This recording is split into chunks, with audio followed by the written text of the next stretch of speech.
富少李宗瑞被指控在夜店捡尸女子性侵偷拍，其中还有一名被害女子求偿200万元。法官判决李宗瑞应该全数赔偿。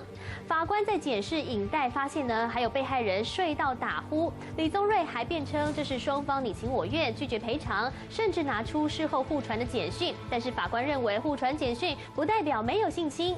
目前李宗瑞是2审判刑30年，遭到判赔的金额高达2945万元。